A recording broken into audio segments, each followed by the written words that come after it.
Eh, Muchas gracias. Yo quisiera agradecer al Instituto Nacional de Evaluación la amable invitación para estar aquí con vosotros esta mañana. Efectivamente, el trabajo que se presenta es un artículo. Este artículo del Journal of Operational Research Society es un artículo que en realidad tiene estos 4 autores que aparecen aquí, algunos como Mancebón, María Jesús Mancebón y Domingo Pérez Jiménez de Embún de la Universidad de Zaragoza, y Álvaro Ochoa y yo mismo de la Universidad de Barcelona. Es un artículo que en realidad condensa una línea de investigación, 2 líneas de investigación que ya llevan pues casi una década, ¿no?, en las 2 universidades. Una sobre eficiencia de unidades educativas en la Universidad de Zaragoza, y otra sobre evaluación de competencias a través de las evaluaciones internacionales de competencias, como son, en este caso concreto, PISA. En otros artículos han sido otras evaluaciones. Se publicó este año 2012, en realidad ya habíamos terminado el artículo pues algo más de un año antes. Bien, la motivación y el objetivo del artículo es el que tenéis aquí en la pantalla. La motivación es muy clara para alguien de aquí, pero menos clara para alguien de fuera. Alguien de aquí sabe perfectamente que la producción educativa en secundaria y en primaria también en España es mixta, y además hay un cuasimercado en funcionamiento, como es el de los centros concertados. Un cuasimercado que funciona mejor o peor, pero es un cuasimercado y, por tanto, financiación pública con producción privada y elección en un contexto que debería acercarse al del mercado, aunque sabemos que con muchos problemas y con muchos fallos que, bueno, tienen sobre todo que ver con la segregación educativa. Bueno, hablaremos de ello. Por tanto, en este entorno de producción mixta, pública y privada, nos vamos a centrar únicamente en lo que en realidad es más comparable, que es lo que está financiado públicamente. Por tanto, centros públicos versus centros privados concertados. Descartamos un porcentaje, que también sabemos que es pequeño, de centros privados independientes. ¿De acuerdo? Bien, el objetivo es comparar la eficiencia de estos 2 tipos de producción educativa.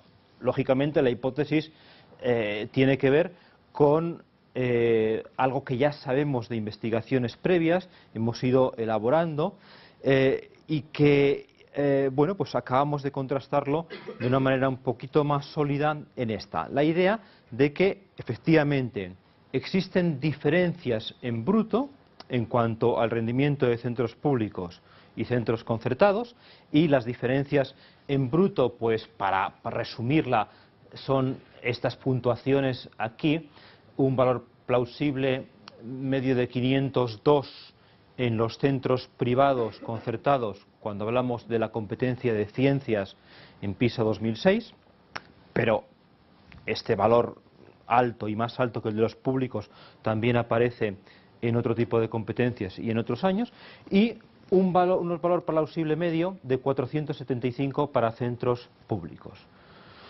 Partimos de esta diferencia, que está bien establecida en bruto. Los centros públicos puntúan menos que los centros privados, y nuestra hipótesis es que esta diferencia en bruto deja de existir e incluso se invierte cuando empezamos a controlar el efecto de otras variables, y en concreto el efecto de la composición, el tipo de alumnado de centros públicos y centros privados.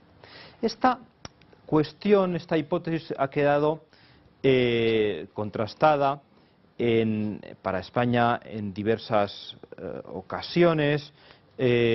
Cuando se hace el estudio para diferentes países de la OCDE, en la OCDE, por ejemplo, en PISA lo hacen controlando por menos variables, pues en algunos países es muy claro, en otros no, pero queremos asentar esta hipótesis a través de dos sistemas alternativos. Uno que ya se había utilizado suficientemente, como es simplemente una regresión multinivel en PISA, y combinar este resultado, como ya veremos después, con los resultados de un análisis de eficiencia a través de una frontera, un análisis de frontera, un DEA, un análisis envolvente de datos. Pues bien, esta es la hipótesis y vamos a ver cómo avanzamos en su contrastación. Esencialmente, dos fases.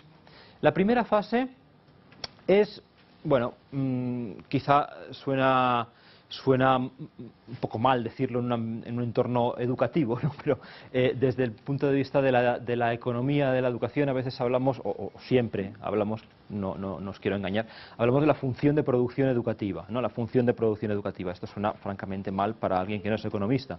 Pero bueno, en todo caso, en la función de producción educativa entran diversos inputs que tienen que ver con los recursos de los centros, el profesorado, pero también con lo que aporta el propio estudiante, la categoría socioprofesional de la familia, la educación de los padres, todo eso cuenta como inputs, y la combinación de estos inputs da lugar a un rendimiento educativo, que es el que aislamos como output del proceso. Vale. Lógicamente, esta es una visión un poquito restrictiva de lo que hace la educación, porque sabemos que los resultados de la educación, o la calidad de la educación, no se pueden circunscribir únicamente a una puntuación en una evaluación de competencias.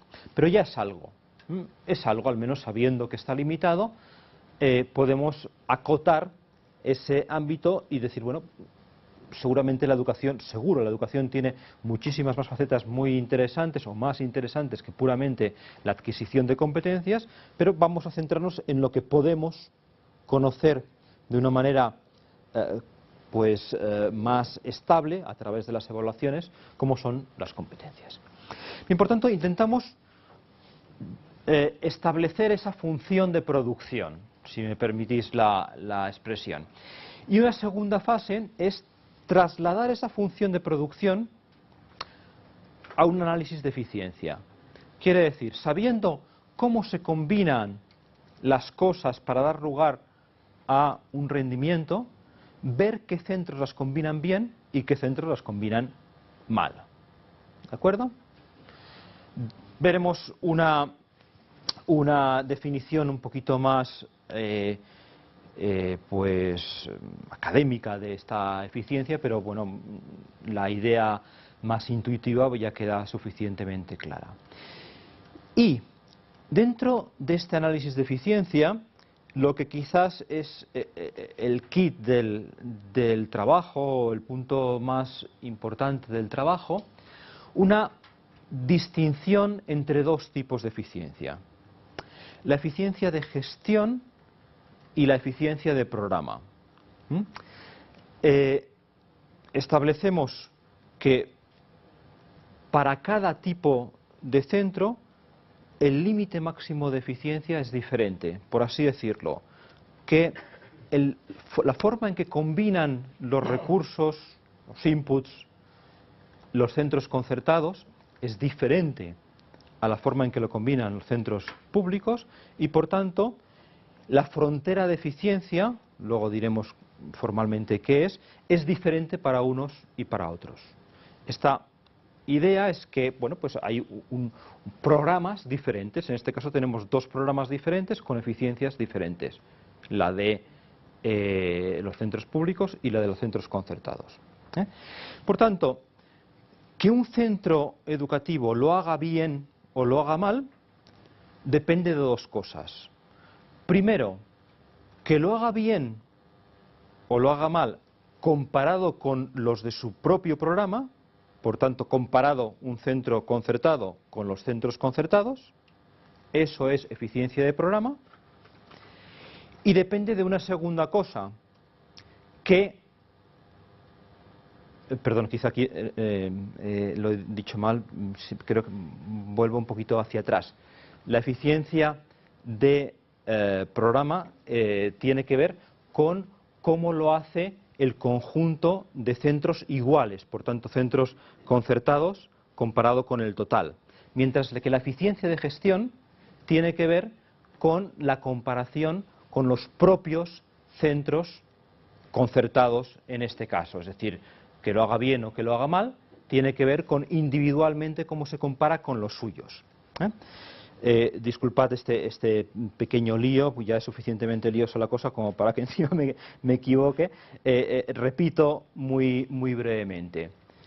Eficiencia de gestión compara con los de su propio programa, eficiencia de programa compara con el conjunto de centros. Luego se verá un poquito más claro todo esto. Esta segunda fase de la investigación la llevamos a cabo mediante un análisis envolvente de datos, un DEA doble para permitir que haya dos tipos de programas, públicos y privados. Bien, por tanto, ya ha quedado bastante establecido las dos aportaciones. Lo que sería novedoso del artículo sería esta estimación empírica del proceso de producción y la distinción en el análisis de eficiencia entre la eficiencia de programa y la eficiencia de gestión.